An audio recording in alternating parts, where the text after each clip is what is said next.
Hello and welcome to the informational video on Argonne Forest. Today I will be going over many things about the map, game modes, and anything you may find interesting. Thank you, and enjoy the video. Now before we get into all the nitty-gritty stuff about the actual game, I feel like it's important to go over some history about Argonne Forest and the Muese-Argonne offensive. It all started on September 26, 1918, after about 6 hours of bombardment on the German Second Army. The offensive consisted of about 700 Allied tanks and 37 French and American divisions. The main objective was to cut off the entire German Second Army. Now, this offensive was led by John J. Pershing, which you may recognize in the Argonne Forest cutscenes in the Conquer Hell operation. The distressed soldier in the cutscene continues to say, "Blackjack Pershing ain't got a clue." Blackjack Pershing was John J. Pershing's nickname in World War I. Now, in those 37 American and French divisions contained 400,000 U.S. troops, and during their offensive they managed to capture 33,000 German prisoners. Some parts of the offensive managed to advance up to 6 miles in the forest. After 4 days, Pershing called off the offensive on September 30th.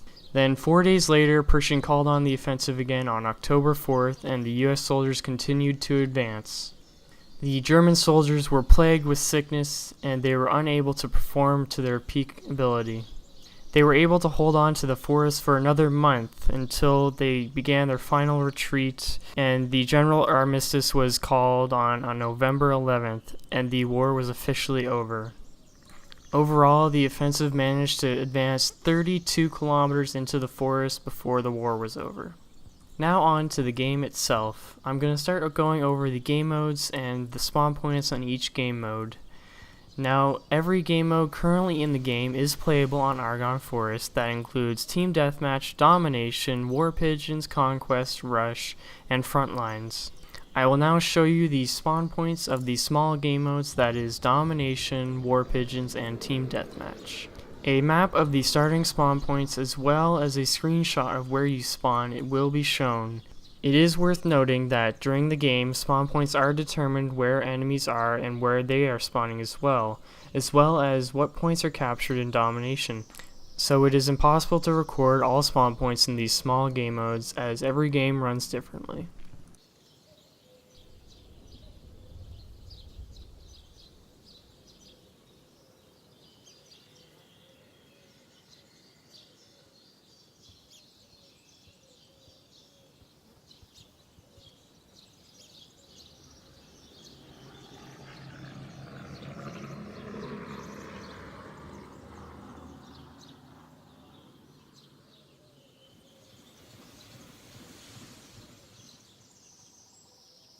Now on to Rush. Rush has a total of 5 sectors with 2 MCOMs on each sector. The spawn points for both teams is about equal distance on each sector. Do not get this confused with both teams having the same distance to travel to each MCOM, as the defenders have a shorter distance to travel because they are defending, the attackers have a longer distance to travel as they are attacking. I will now show an image of where each MCOM is at each sector.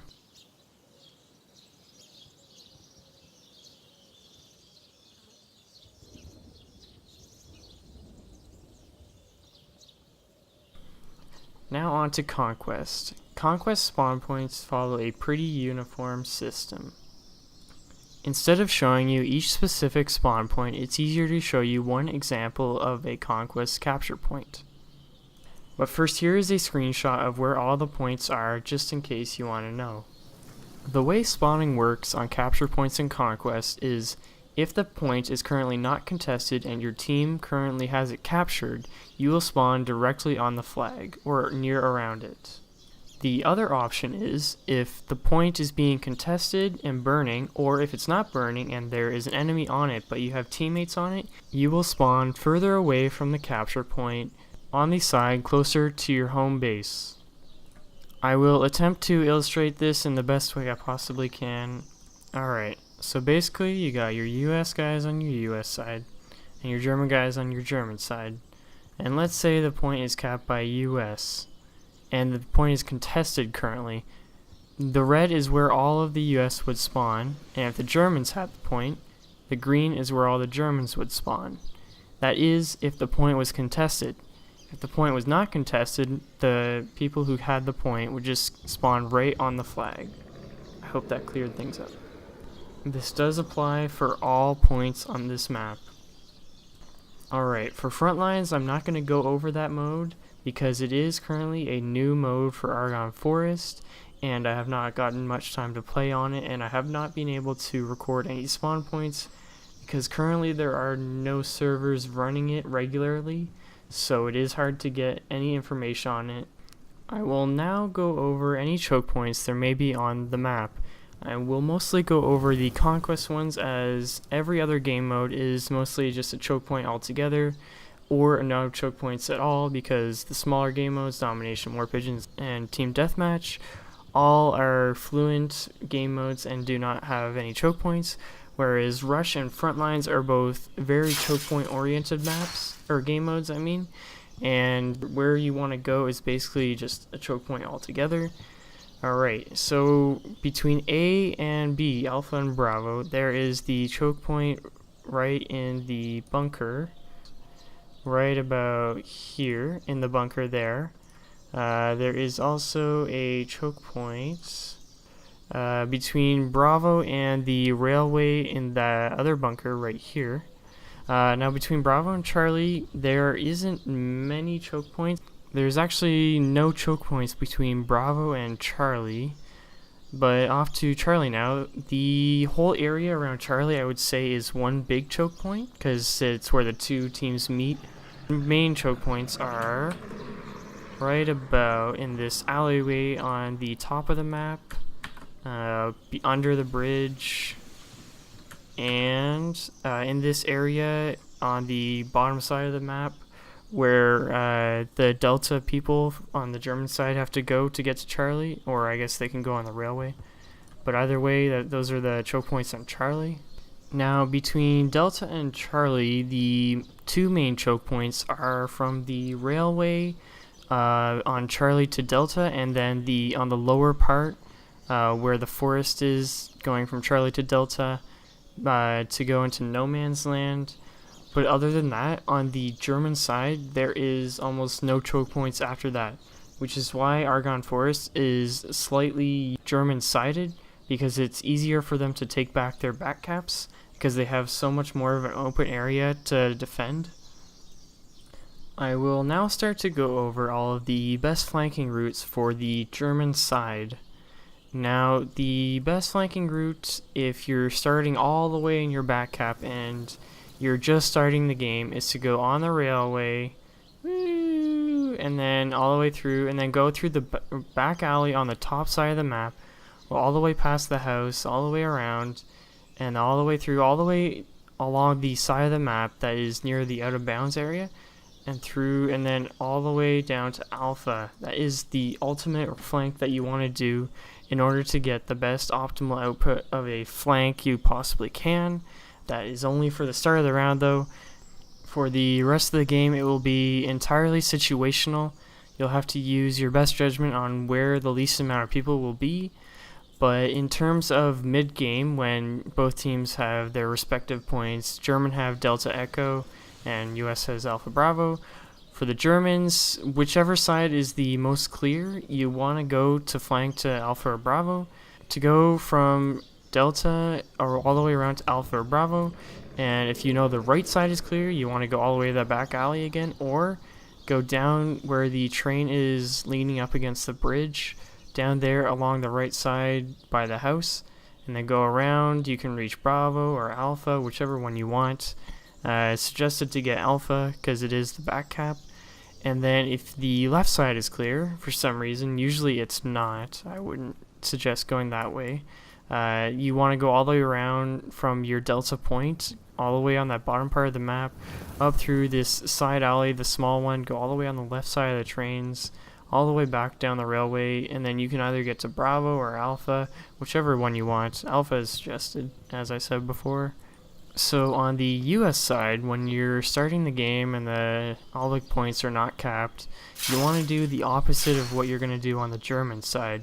So you're going to go all the way on the right side relative to where you're facing, all the way along the train track, beside those trains that are off the tracks, and then through that small alley on the right side, all the way through, all the way you can make it to Delta, or if you want to Echo. It's going to be a little more difficult than flanking on the German side, but it is possible.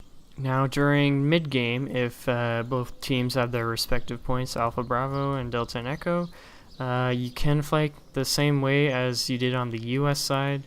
You can go on the left side, flank all the way through the back alley, and then you want to go all the way along the left side of the map, along the edge of the boundaries, and then you can make it to Echo or Delta, whichever one you want. Echo's best. And then on the right side, go through that small alley, if it is clear, and then all the way through to No Man's Land, and then you can go to Delta or Echo that way. Those are the best flanking routes on both teams. They're not much, but they are very effective. Now, I was asked to display all of the best positions to hold on the map. That is all situational. There is not really a best position defined, per se. It's all based on your awareness of what's going on around you. I would say the best position to hold is one that you know you can hold. If you can't hold a position, it's not the best position for you. You just need to know which positions for you are best to hold, and just hold those ones. The best weapons for Argonne Forest would be any assault weapons, so any SMG or shotgun, as they are both very good for close quarter combat. But in terms of the best weapon for you for other classes, I would say it's all up to you. It's what you're good at, because this map, it'll support any weapon that's in the game. You can use any weapon. You just have to know what weapon you're good at with each class and stick to that one, because it'll work for you. I can guarantee you that. Alright, I hope I addressed everything that you could ever want to know about Argonne Forest, including the history. Oh boy, that was interesting. Well, I was unable to include certain aspects. I hope I got as much as I could for you, and I hope you have a wonderful day, and I will hopefully see you in the next video. Thanks.